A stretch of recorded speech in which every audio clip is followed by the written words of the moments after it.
Hello everyone, I am excited today to talk to you about swim form and stroke technique. And today's presentation is going to be on elements of balance, rhythm, and timing, particularly timing, as well as stroke rate versus distance per stroke. Okay, so let's start jumping right into our presentation and talk about front quadrant swimming technique. And this is really a somewhat of an advanced type of discussion, but it's definitely useful for any level of swimmer. So let me first talk about what quadrants mean in freestyle swimming. And you can see this picture down here, basically depicting the front quadrant of your swim phases, and that is basically anything that is occurring from the head forward. And so this whole idea of front quadrant technique is focused on that part of the stroke. And really, the definition or the idea of front quadrant swimming is that you are waiting for this recovery arm to pass this line at the head before this arm that's in the water starts its pull phase. It's already extended, it's already in its catch phase, but you wait until this arm passes that head position before you start to pull. And you do that in order to primarily eliminate what's known as dead spots. Okay, and dead spots in swimming mean that there are points during the swim when there's no propulsion going on. And front quadrant swimming is designed to ensure that there is always at least one arm creating propulsion during the swim. So I'll talk about that in more detail and show you some pictures and some video of what that means. So front quadrant swimming, besides focusing on eliminating dead spots, really helps to provide better timing for your breath and allows more time to develop your catch out here. And this is important, especially if you are a swimmer who doesn't have a very good catch. Their catch is very short or has a really steep down angle to it. So this type of technique can help improve that as well. However, there are several key elements that you as a swimmer need to be focused on in order for this whole technique to be productive for you. And those include the following. One is acceleration through the pull to maintain a high stroke turnover. So acceleration is essentially the movement of your hand pattern and forearm pattern through the water, and it should not be in a passive or steady state effort. Anytime you swim, whether or not you're focused on front quadrant swimming or not, should be accelerated after or once you start the pull phase through the time you exit the water. And that's critical for this type of technique because when you're in this long open position like this, which is another key to front quadrant swimming, you create a nice float. The longer you are in the water, the better you float. The higher, more horizontal you are in the water, the higher the hips are, and so that's important to have this long body. But in order to maintain that long body, you have to have good flexibility in the shoulders, which is also a element of front quadrant swimming. But in maintaining this position, you can't do that for very long effectively. So when you accelerate this arm through its pull phase and through its recovery phase, you really can optimize the ability to maintain this position through effectively without losing position where you drop the elbow or you drop the shoulder, and then you lose the benefit of the catch and the pull phase. So making sure you accelerate through your pull is very important because that allows you to maintain that higher turnover that's part of front quadrant swimming. Okay, so what does this all look like in terms of pictures and videos? So a person doing front quadrant swimming really looks like this person on the left. Here's the line through their head. You can see the arm that is in the propulsion phase here, basically starting their pull, probably midway through the pull phase right here. And then you have the recovery arm here, just about ready to enter the water. So propulsion is going on. This will occur through the pull phase, and this arm will continue into the entry and extension phase and really begin its catch, while this arm in the water is continuing to come around and enter into the water when this arm is starting its pull phase. So that's the whole idea, is that you should look like this from an overhead shot when you're engaged in front quadrant swimming. It should not look like this, where this swimmer, their stroking arm that is creating propulsion is here under the water, and they haven't even cleared their head with the opposite arm that is in recovery phase before they are going to enter. So there's, at some point here, this individual is going to have a dead spot and won't be creating any propulsion with any of her arm stroke. So what does that look like in terms of video form? You can see that here. Person on the left is good front quadrant swimming form technique. Person on the right is not. We watch that closely. You can see this individual on the right who's basically finished the pull phase before the other arm enters into the water. So there's definitely going to be some dead spots in this situation, and something you definitely want to avoid. And I wanted to show you this because this is an exaggerated front quadrant swimming form, almost like what's known as a catch-up drill. And just to give you perspective on what the opposite would look like in terms of having dead spots. So this person is also having dead spots. There are times during this person's stroke where there is no propulsion. And just to emphasize why this is such an issue is that at any point when you don't have any propulsion, that means you're starting to decelerate in your movement down the pool. So anytime you have those dead spots, you're either accelerating during the pull phase and decelerating when there is no propulsion. So essentially you're in this kind of oscillation mode versus having a consistent movement down the pool. So important that you always have some form of propulsion and that you don't wind up having these dead spots, which can be avoided through using this front quadrant swimming technique.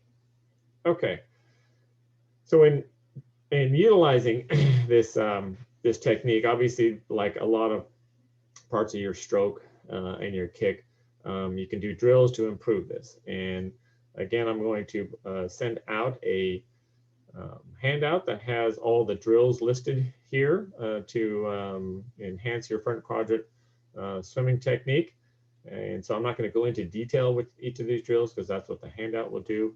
And these drills include a zipper drill, a shark fin drill, and a shoulder touch drill, which you can see the shoulder touch drill here being done by this individual. And really, each one of these drills really focus on, in terms of front quadrant swimming, focus on maintaining this this arm underneath the water in an extended phase. Okay, it really is designed for that element because that is a key to maintaining a long body position, that float I mentioned earlier. There's some benefit to these drills outside of the front quadrant correction, but that's what they're designed to do.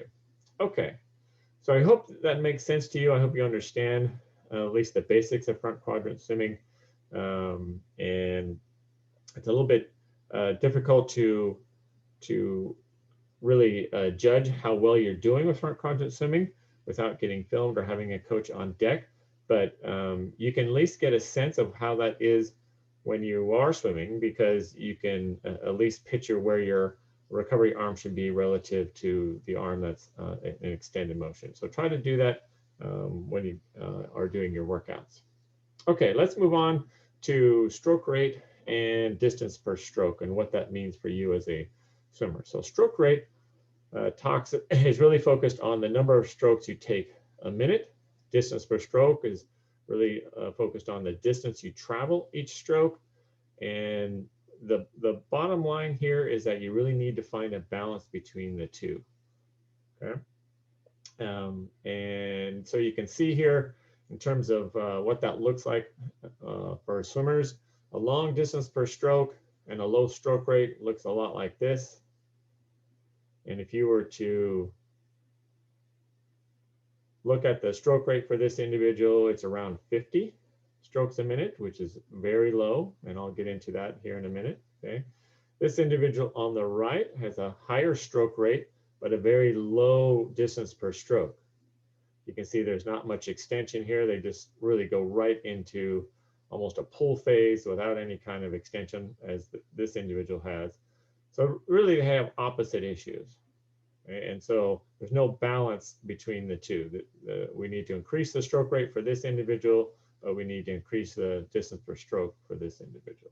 Okay, so how do we check all that and how do we do all that? So first, to assess stroke rate, one of the ways you can do that, which is really one of the key ways, is to utilize this metronome. And this metronome, basically like any metronome, can be set to a specific beats per minute. And this will have a beeping sound. And then you can stick this inside of your cap, underneath your cap. And based off of what you set it at, if you're really slow in your stroke rate, then you can set it for a higher rate and you can match the beeps and start to condition yourself to increase your stroke rate. For distance per stroke, the best way to do that is to count the number of strokes per length in the pool. So when you swim from wall to wall, you can count those number of strokes and work on either increasing the number that you have, or more importantly, you decrease the number of strokes that you take per length. Because most people have a shorter stroke distance per stroke, and they really need to lower that so it's a little bit longer. So let's talk about how what that means and the benefits of doing both. So let's say you're an individual who needs to improve their distance per stroke. So, but your stroke rate is pretty good, okay? But we need to increase how long you extend and glide through the water. So when you do that, when you have a constant stroke rate and you improve that distance per stroke, even if just one less stroke per 25, let's say you stroke at 24 strokes per 25 yards and you want to drop that down to 23, you can gain anywhere from 2 to 4 seconds per 100. So that's pretty significant. Very efficient improvement in efficiency in your swimming. And then you can see the opposite of that when you have somebody who needs to improve their stroke rate. Let's say their distance per stroke is good, but they have a very slow rate. If you increase that rate by anywhere from 3 to 6 strokes per minute, you can gain 3 to 5 seconds per 100. So either way, when you have to improve either one of these elements of efficiency, then you can see some significant gains. And now, obviously, there are several different avenues through which you would make improvements on these. And a lot of that has to do with technique and form, but certainly as you make improvements here, you can see some significant changes. Okay, so just to give you a sense of what is appropriate for strokes per minute and what you should be shooting for, here's a general breakdown of what those look like. If you're a swimmer who's swimming around 140 or a minute and 40 seconds per 100, then your stroke rate range is probably somewhere in here. And you can see each one of those ranges as you go down. And as you would imagine, the faster you swim, the higher your stroke rate goes. But there's a pretty good variation here. And you can see as a world-class triathlete, most triathletes in open water have a rate around 70 to 80. And so that's fairly high. Most average athletes are probably somewhere in this 60 to 70 range based off of research and my experience as a coach. So, so stroke rate definitely has a strong influence on how you perform as a swimmer. Okay, So in another way, in looking at that, you can utilize this chart to kind of give you a sense of where your stroke rate should be based off of how fast you swim. And you can see that all the way down from 2 minutes, 10 seconds per 100, all the way up to a minute per 100. And the range at which stroke rate is, this is the high range on the red line, the low range on the blue line. And you can see certainly the faster you go, the bigger that range is. And this particular graph is provided by an organization out of Australia that has done a lot of research in this area. And as a coach, I utilize this quite a bit when I'm trying to manage somebody who has to, where their stroke rate has to be addressed. Okay, so when we talk, let's shift gears and talk about distance per stroke. So distance per stroke guidelines really vary quite a bit. And we talked about assessing that by determining the number of strokes that you take per 25 yards or 25 meters in the pool. And generally, it's recommended be between 17 and 25 strokes during that length. Okay, now that's a big range, and there's no ideal distance per stroke that you should take, or in this case, how many strokes you take down the pool, but at least gives you some guideline to work on. Okay, and if you have a long stroke count, I mean a really low stroke count, something below 17, where your turnover isn't that great, you're probably going to wind up having a lot of dead spots, as we mentioned earlier. But if you have a very high number, something above 25, then oftentimes you're going to have an issue that there's too little extension, and you reduce the ability for you to have a productive pull in the water. Okay, so let's talk about how to address the whole idea of improving your distance per stroke. And a similar graph to the stroke rate, but this is looking at distance per stroke. And in this case, you don't look at time per 100, you look at how tall you are as an individual. Okay, and then you look at the stroke count per 25 meters. So in utilizing this, remember this is in meters, so you need to convert that into yards, okay, to determine where you should be in this green ribbon that runs across the graph here. Okay, so if you're 170 centimeters high, then typically you should be on average around 19 to almost 20 strokes per 25 meters, and 25 meters is going to be a little bit longer than yards, so you'd probably be around 18 to 19 strokes in a yard pool. So in any event, utilize this information on this graph and follow this instructions down below, and that can help you determine how efficient you are relative to distance per stroke. So when you do a stroke count, a stroke rate, and you do a distance per stroke, you can start to get a sense of which one is needs improvement for you, and you can start to focus on some of the ways to do that in terms of drills and utilizing metronomes and so on. Okay, so really the bottom line here is that there's no optimal distance per stroke and stroke rate for all swimmers. It really depends on your experience, conditioning, flexibility, biomechanics as a swimmer, whether you're tall versus short. Like these two individuals are both Olympic swimmers, very accomplished in what they do, but you can see that this individual very tall, this individual very short. You can imagine that they have very different distance per stroke and stroke rates. But they're still very accomplished as swimmers. So the goal is to find that balance between the two for you, and to be able to optimize those to perform at your best. So one thing I'm going to leave you with is kind of a fun way for you as an individual to be able to check how well you are doing in your efficiency, and this whole idea of combining distance per stroke and stroke rate. And it's through this idea of using Zwolf. Okay, Zwolf is essentially a combining of the words golf and swim together, because in golf, the goal is to get the lowest score possible. And so that's the same thing in this Zwolf. And essentially, Zwolf measures your efficiency, just like the idea of combining stroke rate and distance per stroke. As I mentioned, the lower the score, the better. And what you essentially do is take the number of strokes taken in the pool from wall to wall, and take the time it took for that length and to combine those for a score. So if it took you 30 seconds to swim from wall to wall, and you did that in 10 strokes, okay, then you would have a Zwolf score of 40. Okay. The unfortunate thing about Zwolf scores is that